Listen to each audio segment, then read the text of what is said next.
visit to the UK, which he met many senior politicians, but he also came and met MPs and peers generally. I asked him, the question I asked him at a pleasure and privilege meeting was about the negotiations with Hamas and where they were, because there have been so many false starts in that. He was very clear that agreement had been reached, which I hope is right about, that Hamas was committed to peace. I think in reality, we know that there has been a de facto ceasefire by Hamas for the last 3 years in practice. But that is now a matter of record. It is now a matter of record that they wish to agree a truce with Palestinian Authority, with Fatah in the West Bank and in Gaza. It's now a matter of record that they recognise a Palestinian state on 67 borders, which is effectively, as he put it, which is effectively to recognise the state of Israel.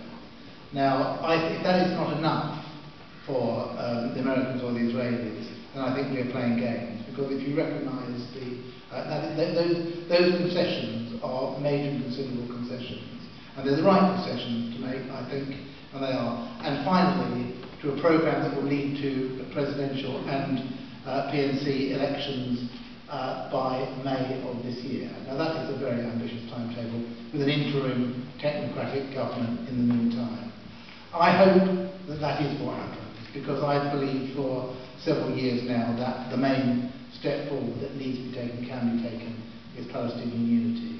And the reason I ask that question is I'm much more interested at the moment, and I don't regret having to say this, in the talks that are going on in Cairo between Fatah and Hamas than I am in the talks going on in Oman between the Israelis and the Palestinian Authority, because I believe that frankly they are not being taken seriously by the Israelis, and they are there simply as a sop to waste to spend time.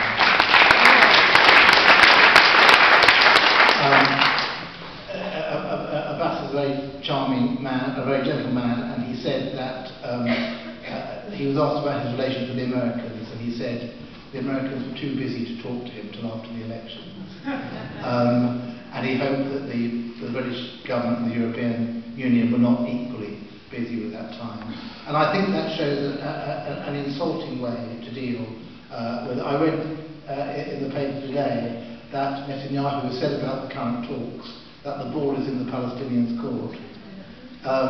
It's up to the Palestinians to make some more concessions, and I always say, what else is there to concede? What else is there to concede? And I think that, and the document, and if people don't believe me, I've got it here, the document that is supposed to affect those talks is a document from the Israeli Foreign Ministry, which is a personal character assassination on President Abbas, which says, among other things, that he has made statements of a racist character, and that he has acted in bad faith on the issue of settlements. And I have to say, in a way, you almost admire the chutzpah that is behind those statements. I don't mean that literally, but it is extraordinary. But I think it shows what contempt the Israelis have shown for the peace process, and I'm afraid since the election of the Netanyahu government, I've seen no prospect of peace. I think you can negotiate with anybody if they're willing to negotiate, whatever their political background, whether they're right or left or what have you. But there is no willingness, and there is within that government people like Lieberman who do have exactly that racist attitude that they're accusing Abbas of, and there is no real prospect, and I say it with regret. I don't say with any sense of finality or wishing to close avenues off. There is no prospect of peace with that government. That government is a cover, as perhaps previous governments have been as well, simply for the dismantling of Palestinian state, simply for the expansion of settlements, and working towards, as Abbas said, towards the end of any possibility of there being a two-state solution, and that being done in a practical way. The second event in Parliament, which is a routine event, is Foreign Office questions. And I think it's interesting that even with everything else that is going on in the Middle East and around the world, that you could bet that the Foreign Office questions, Israel-Palestine, will be the issue that seizes most attention. And there was an interesting debate on the issue of settlement building and the demolition of Palestinian homes. It wasn't, in the end, an unfair, one side getting more of a crack of the whip than the other. But the other debate that took place over a question was over the issue of rockets being fired from Gaza into southern Israel. And sadly, 4 or 5 MPs, and this is true of MPs again on both sides, who wish to put forward the Israeli perspective on this, made that a main issue. Had I been called, I would have said this. Unfortunately, I don't get to reply. I would have reminded the House that since rocket attacks from Gaza began in 2004, 21 people have been killed in southern Israel. And of course, we regret that.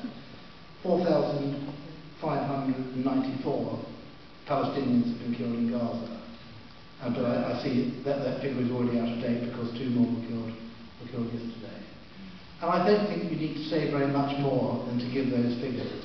The extraordinary disparity, inequality of arms, which is not reflected. And I'm afraid that my colleagues were as guilty, some of my colleagues were as guilty of this as the British media and the Israeli propaganda machine, that the whole impact in talking about rocket attacks from Gaza, in talking about alleged offences by Palestinian side, is to mask that disparity. Is to in some way obfuscate what is happening, so that people who are genuinely uninformed but who would be sympathetic to Palestinian cause are not allowed to be so.